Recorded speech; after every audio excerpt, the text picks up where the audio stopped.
Hello coders, मेरा नाम है अमित और स्वागत है आपका जावास्क्रिप्ट के एक और वीडियो में। गाइस, आज इस वीडियो में हम लोग बात करने वाले हैं सेट टाइम आउट के बारे में, क्योंकि सेट टाइम आउट का यूज़ तो हम लोगों ने कई बार कर लिया है, बट इसके बारे में कभी सेपरेट वीडियो नहीं बनाई है। आज इस वीडियो में हम लोग सिर्फ और सिर्फ सेट टाइम आउट के बारे में बात करेंगे और ये देखेंगे कि इससे जुड़े कौन कौन से क्वेश्चंस बनते हैं और कौन कौन से क्वेश्चन हो सकते हैं, एंड उसका सॉल्यूशन भी हम लोग इसी में करने वाले हैं। गाइस, जो सेट टाइम आउट होता है वो क्या करता है कि किसी पर्टिकुलर सेट ऑफ कोड को एक पर्टिकुलर टाइम के बाद एग्जीक्यूट करने के लिए यूज होता है। अगर हम लोग यहाँ पे एक सिंपल सा एग्जांपल देखें अपने मीन्स अगर सिंटैक्स देखें ओनली, तो जो सेट टाइम आउट होता है उसमें हमें दो चीज़ें पास करनी होती है मेनली।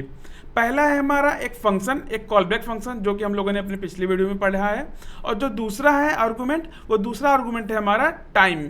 टाइम कैसा टाइम? वो टाइम कि जितने समय बाद हमें उस कॉलबैक फंक्शन को कॉल करना है, मीन्स उसको एग्जीक्यूशन को हमें आउटपुट प्राप्त करना है। गाइस, यही दो मेन इसके आर्गूमेंट्स होते हैं जो कि हम लोग पास करते हैं और यूज़ करते हैं। गाइस, चलिए अब चलते हैं अपने कोडिंग एडिटर पर और वहाँ पे इसके एग्जांपल्स को हम लोग देखते हैं और इसके क्वेश्चंस को भी करेंगे। गाइस, चलिए वीडियो को स्टार्ट करते हैं। गाइस, अब हम आ गए हैं अपने कोडिंग एडिटर पर और यहाँ पे सबसे पहले हम लोग देखते हैं कि सेट टाइम आउट को हम लोग कैसे लिखते हैं और उसमें कौन कौन से आर्गूमेंट्स हम लोग पास कर सकते हैं। ठीक है, तो मतलब कि इसका सिंटैक्स क्या हो सकता है। सेट टाइम आउट को लिखने के लिए सबसे पहले हम लोग को लिखना पड़ता है सेट टाइम आउट। ठीक है, उसके बाद इसमें तीन आर्गूमेंट्स हम लोग पास कर सकते हैं। पहला क्या है इसके अंदर? पहला है हमारा कॉल बैक फंक्शन, जैसा कि हम लोग अभी तक यूज़ करते हुए आ रहे हैं। अब कॉल बैक फंक्शन को हम लोग किसी भी तरीके से लिख सकते हैं, चाहे हम लोग एरो फंक्शन के रूप में लिखें, चाहे हम अपना एनॉनमस फंक्शन के रूप में लिखें। तो यहाँ पे सबसे पहले हम लोग एनॉनमस फंक्शन के रूप में लिखते हैं फंक्शन। ठीक है, अब इसके अंदर हम लोग कोई सा भी कोड लिख सकते हैं, वो हम लोग बाद में लिखते हैं, पहले उसके बाद लिखते हैं हम लोग दूसरा अपना आर्गुमेंट। और जो इसके बाद हमारा दूसरा आर्गुमेंट है वो है हमारा टाइम, मतलब कि जो हमारा कॉलबैक फंक्शन है वो कितने टाइम बाद एग्जीक्यूट होगा। और जो ये टाइम होता है वो हम लोग मिली सेकेंड्स में देते हैं, मतलब कि 1 second is equal to 1000 millisecond. उसी तरीके से अगर हमें 5 सेकेंड का देना है तो हमें 5000 मिली सेकेंड देना होगा, और 10 सेकेंड का देना है डिले तो हमें 10,000 मिली सेकेंड्स देना होगा। चलिए इसके अंदर हम लोग दे देते हैं अभी 3 सेकेंड, मतलब कि 3000 मिली सेकेंड। ठीक है, अभी इतना हम लोग करके देखते हैं। उसके बाद थर्ड आर्गूमेंट हम लोग किस लिए यूज करते हैं वो हम लोग इसके बाद देखते हैं। ठीक है, ये तो इतना हो गया। अब इसके अंदर हम लोग कुछ लिख देते हैं। सबसे पहले console.log I am after 3 seconds।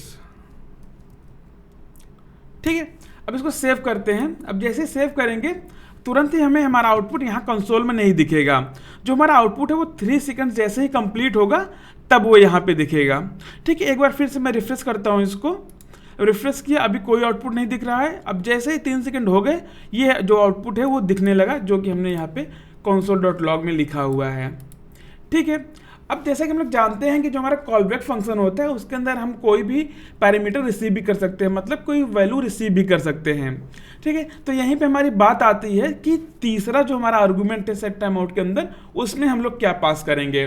जो भी वैल्यू हम यहाँ पे सेट टाइम आउट के अंदर एज अ थर्ड आर्गूमेंट पास करेंगे, लेट्स सपोज 20 पास करते हैं, तो वो हम यहाँ पे अपने कॉलबैक फंक्शन के अंदर एक नए वेरिएबल पे रिसीव कर सकते हैं।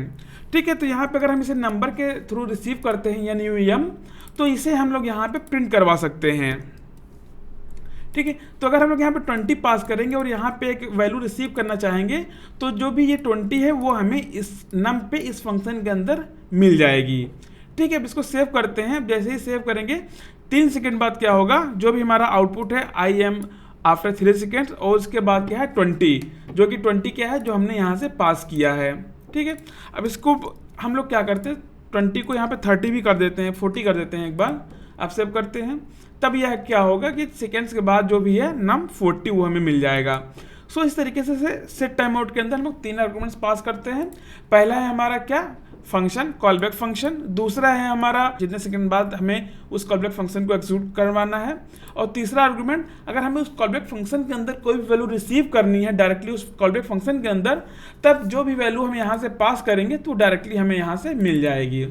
ठीक है, तो अभी तो यहाँ पे हमने डायरेक्टली 40 पास किया है, तो अगर हम लोग चाहें तो इस 40 को एक वेरिएबल पे स्टोर कर लें, वाल इक्वल टू 40, और इस वाल को अगर हमें यहाँ पे पास करते हैं तब भी हमें जो भी हमारा आउटपुट है वो सेम ही होगा, मतलब कि यहाँ पे 40 जाएगा वाल के थ्रू और यहाँ नम पे हमें 40 मिल जाएगा और यहाँ पे हमें जो भी आउटपुट है पुराना जो हमारा आउटपुट आ रहा था वो हमें सेम टू सेम मिलेगा।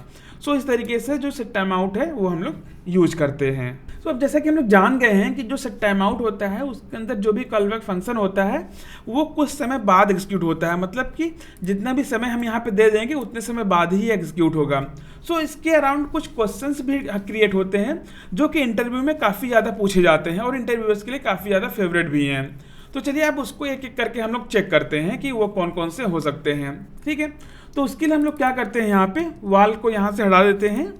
ठीक है, और इसको भी यहाँ से हटा देते हैं।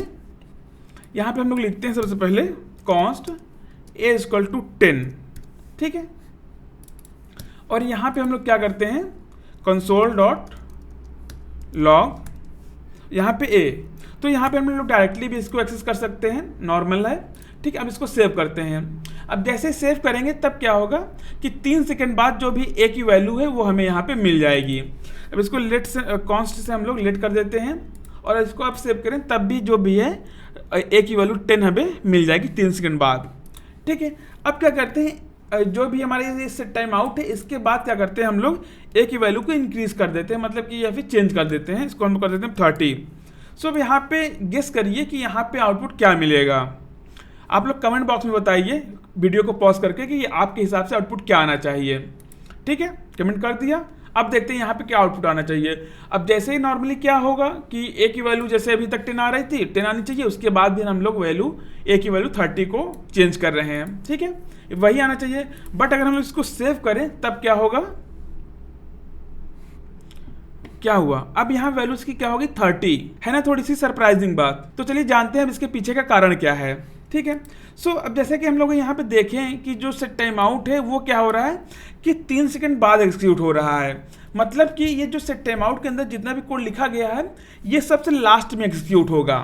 सबसे लास्ट में कहने का मतलब कि चाहे इसके नीचे हम लोग 100 लाइनें लिख डालें वो जो सेट टाइम आउट का एग्जीक्यूशन है वो सबसे लास्ट में ही होगा। सो अगर इस चीज़ को हम लोग कंसिडर करें तो a की वैल्यू क्या है 30 कर दी है और 30 करने के बाद जो सेट टाइम आउट है वो तब एग्जीक्यूट हो रहा है। सो जब ये 30 होने के बाद एग्जीक्यूट हो रहा है तो जो a के अंदर की वैल्यू है वो क्या प्रिंट होगा 30 प्रिंट होगा। सो इसीलिए क्या हो रहा है वो 30 प्रिंट कर रहा है क्योंकि सेट टाइम आउट सबसे लास्ट में प्रिंट हो रहा है और प्रिंट होने के पहले ही है जो कि a की वैल्यू को 30 हो जा रही है। ठीक है, तो ये हो गया हमारा पहला क्वेश्चन। अब चलिए हम लोग चलते हैं अपने दूसरे क्वेश्चन की तरफ। इसको यहाँ से हटा देते हैं। ठीक है, अब क्या करते हैं कि ये जो सेट टाइम आउट है इसको हम लोग एक फॉर लूप के अंदर डाल देते हैं। ठीक है, फॉर वार a equal to 0, a less than 5 और a प्लस प्लस, और इसके अंदर कर्ली ब्रेसेस लगा के इसको हम लोग इसके अंदर डाल देते हैं। ठीक है, अब क्या करते हैं कि जो 3 सेकंड है इसको 1 सेकंड कर देते हैं हम लोग। ठीक है, अब आप लोग बताइए कि a की वैल्यू क्या प्रिंट होके आएगी। कमेंट बॉक्स में आप लोग जरूर बताइएगा। वीडियो को पास करिए और थोड़ा सा सोचिए और तब बताइए कि a की वैल्यू हमें यहाँ पे क्या प्रिंट होके आएगी। ठीक है, आप लोगों ने बता दिया। ठीक है, अब इसको हम लोग सेव करके देखते हैं कि अब यहाँ पे हमें इसकी वैल्यू क्या मिल रही है। ठीक है, अब जैसे सेव करेंगे तब हमें क्या दिखाई देगा कि जो a की वैल्यू है वो 5 प्रिंट हो रही है, वो भी 5 बार। जबकि क्या आना चाहिए कि a की वैल्यू सबसे पहली बार क्या 0 है, यहाँ पे 0 आना चाहिए। दूसरी बार 1 होगी 1 आनी चाहिए। तीसरी बार 2 3 4 तक प्रिंट होनी चाहिए 5 बार, 0 से लेके 4 तक। ठीक है, यही आना चाहिए। बट यहाँ पे क्या हो रहा है कि हर बार 5 ही आ रहा है। ठीक है, अब चलिए इसके पीछे का रीजन जानते हैं हम लोग। ठीक है, सो अगर इस केस में हम लोग बात करें वार के थ्रू जो भी हमने यहाँ पे वेरिएबल डिक्लेयर किया है a का, वो क्या कर रहा है कि जितने भी बार सेट टाइम आउट यूज हो रहा है यहाँ पे वो एक्चुअल वैल्यू का ना होल्ड करके a का रेफरेंस अपने पास स्टोर कर रहा है। a का रेफरेंस स्टोर करने से क्या होगा कि a की वैल्यू जो भी सबसे लास्ट में होगी वही ये क्या कर देगा, प्रिंट कर देगा। अगर यहाँ पे देखें तो जब यहाँ पे a की वैल्यू 5 हो जाएगी तब क्या होगा कि 5 से छोटी हो, मीन्स a की वैल्यू 5 से छोटी होनी चाहिए तभी आउटपुट हमें मिलना चाहिए, मीन्स तभी वो फॉर लूप के अंदर आना चाहिए। बट जब a की वैल्यू 5 हो जाएगी तब वो फॉर लूप के अंदर नहीं आएगा और हमारा कोड जो है वहीं पे हाल्ट हो जाएगा, मतलब कि फॉर लूप वहीं पर रुक जाएगा। सो सबसे लास्ट में a की वैल्यू क्या है 5 है। इन दैट केस इसीलिए वो क्या हो रहा है, एट द लास्ट a की जो है आउटपुट वैल्यू वो 5 प्रिंट कर रहा है, वो भी 5 बार। क्यों? क्योंकि सेट टाइम आउट हमारा 5 बार अपनी मेमोरी में स्टोर हुआ है, इसीलिए वो ए की वैल्यू को 5 बार प्रिंट कर रहा है, वो भी 5। ठीक है, दूसरा क्वेश्चन तुम्हारा यहाँ पे ये क्रिएट हो जाता है कि ए की वैल्यू बताइए क्या होगा। ठीक है, अब इसके बाद तीसरी हमारी जो भी इंटरव्यू क्वेश्चन है वो क्या बनता है कि हमें क्या प्रिंट करना है, 1 2 3 4 5 1 2 3 4 प्रिंट, सॉरी 0 1 2 3 4 प्रिंट करना है। ठीक है, अब क्या कर सकते हैं इसके लिए आप लोग सोचिए और कमेंट बॉक्स में जरूर बताइएगा कि इस कोड में हम लोग क्या चेंज करें जिससे कि क्या हो, जो ये हमारा कोड है वो 0 1 2 3 4 प्रिंट करने लगे। बता दिया। अब चलिए इसको हम लोग करके देखते हैं कि इसमें हम लोग क्या क्या चेंजेस कर सकते हैं, इसको हम लोग कितने तरीके से कर सकते हैं। ठीक है, सो इसका सबसे पहला सॉल्यूशन हम लोग क्या कर सकते हैं, जैसा कि हम लोगों ने क्या देखा था अपने इसके सिंटेक्स वाले में कि यहाँ पे हम लोग तीसरा भी वेरिएबल, सॉरी यहाँ पे हम लोग तीसरा भी आर्गुमेंट पास कर सकते हैं। ठीक है, तो ए को हम लोग यहाँ पे एज आर्गुमेंट पास करते हैं और इस कॉल बैक के फंक्शन के अंदर हम लोग आई एज अ रिसीव कर लेते हैं। ठीक है, जब आई रिसीव करेंगे तो हमें यहाँ पे आई को प्रिंट भी करना पड़ेगा। अब चलिए इसको सेव करके देखते हैं हम लोग। सेव किया तब क्या होगा, 0 1 2 3 4 प्रिंट हो गया।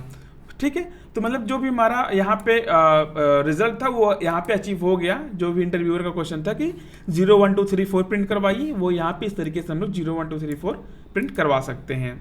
ठीक है, पहला तरीका ये है। अब चलिए इसको हम लोग दूसरे तरीके से करते हैं। एक तरीका इसका और है, यहाँ पे इसको कॉल बैक वाला पार्ट हम लोग हटा देते हैं और इसके अंदर हम लोग क्या देते हैं, ए। ठीक है, सेव किया तब क्या हो जाएगा, ये 5 को 5 बार प्रिंट कर देगा नॉर्मली। ठीक है, अब इसके बाद हम लोग क्या कर सकते हैं, हमारा दूसरा टाइप का सॉल्यूशन क्या है, वार को हम लोग अगर लेट कर दें तब भी क्या होगा, ये 0 1 2 3 4 प्रिंट करेगा। अब ये क्यों हो रहा है, वार से अलग क्यों है? क्यों? क्योंकि जो लेट है, लेट के केस में क्या होगा, सेट टाइम आउट के अंदर इसकी एक्चुअल वैल्यू ही स्टोर हो जाएगी, ना कि उसका रेफरेंस।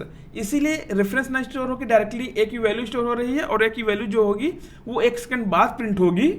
वैल्यू ही स्टोर होगी बट 1 सेकंड बाद प्रिंट होगी। इसीलिए क्या हो रहा है, वो लेट करने पे 0 1 2 3 4 हमें इसका एक्चुअल आउटपुट मिल रहा है जो हमें चाहिए था। ठीक है, ये तो हो गया इसका दूसरा तरीका। अब इसका तीसरा तरीका क्या हो सकता है, इसको फिर से करते हैं वार, क्योंकि वार के अराउंड इसका ज़्यादा से ज़्यादा क्वेश्चन पूछा जाता है।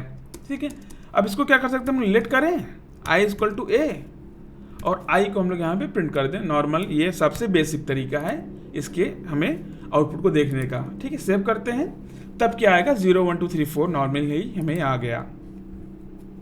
ठीक है, ये तो हो गया हमारा जो भी क्वेश्चंस है इसके। ठीक है, अब इसके बाद एक क्वेश्चन और आता है जो सबसे ज़्यादा इंपॉर्टेंट है। मीन्स इंपॉर्टेंट क्या, सबसे ज़्यादा वो भी पूछा जाता है कि जो भी ये वैल्यूज़ हैं वो हमें क्या प्रिंट होनी चाहिए, 1 सेकंड बाद प्रिंट होनी चाहिए। मतलब कि हमारा 1 एक सेकंड पे होना चाहिए, 2 दूसरे सेकंड पे, 3 तीसरे सेकंड पे, 4 चौथे सेकंड पे, 5 पाँचवें सेकंड पे।